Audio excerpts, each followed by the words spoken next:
You know, just before Pimp a Butterfly came out, there was this amazing cover piece that XXL magazine did on Kendrick. And Kendrick talked about his career, but he also talked about his studio process in this article. It was kind of like he wrote it himself. It was, this is who I am, this is how I do what I do. And he talked about using the studio as the place of inspiration. That it wasn't stuff he was working on at home, on the laptop or whatever, but in the studio he'd work, and then come back and process it and do post-production on it. Can you talk about, this is a process question to you too, when you guys are doing your own music and you're in the studio, how do you go about utilizing the studio? Is that where you create, or do you create before, and where do you do the post, etc.? I'm sure it's different every time. Yeah. It's just different every time. You know, I got a little keyboard this big in my backpack right now.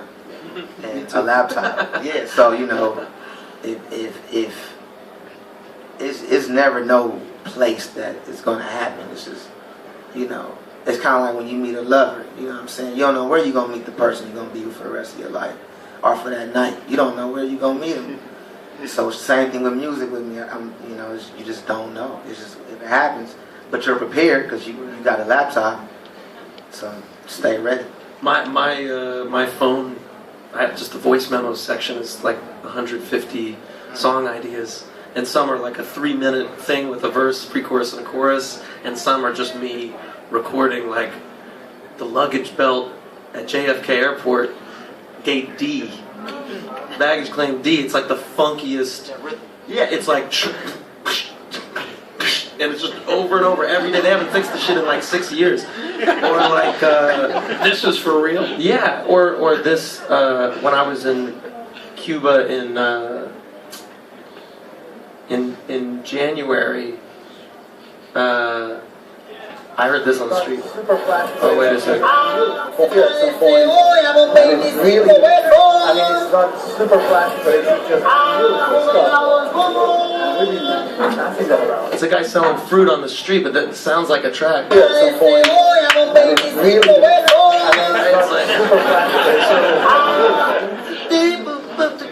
it could be reggaeton, it could be, I mean, you could put it in, you know, it could be anything. And so I just kind of like, I mean, that would be kind of plagiarism, but I collect ideas from things that are around, or like if I just have a little stupid idea, even if it's just a rhythm, a 1-bar rhythm, or if I'm practicing and I find something that I like, or if I'm on stage and someone plays something cool that sounds, I just try to like record everything, you know, so that when I do have time to write, because having time is like a really tough thing if you're working, and I don't want to sit down and start from scratch.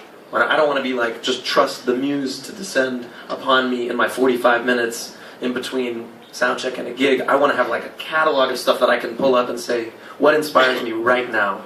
And then you click on it, and then you're like, all right, I'm going to continue with this. So then you have this whole palette of possibilities that when you are in the studio, you could pull this stuff out. Sure. You're saying. Yeah, I mean, I also think, I don't know if you've ever had this experience, but for me, a lot of the time, like, I don't like to make demos that sound good. You know, like full production demos. I mean, it's different because I'm not working with like an artist that I have to please most of the time.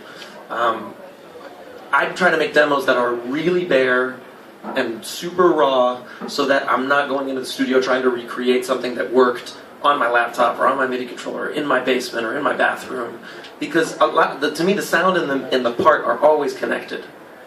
You know, like a conga part with this, like Buena Vista Social Club, like the maracas in the Buena Vista record are in every microphone. They're in the trumpet mic, they're in the vocal mic, they're in the guitar mic, and that's why it sounds so warm and washy the whole time. You know, if you recorded that in a tight ISO booth and it didn't bleed into any of the microphones, the whole sound of that record is gone. Even if he's playing the exact same thing, you know? So for me, I really like, for as much of the creative process as possible, to happen in the room in which the record will be recorded. Because if it works in that room, with that microphone on it, it will work in the mix. But if it works in your bathroom, it might not work in some beautiful $1 million studio. So that's just kind of like I don't know if that's a thing you've experienced, but I've gone into a lot of situations thinking something's going to work and it falls on its face.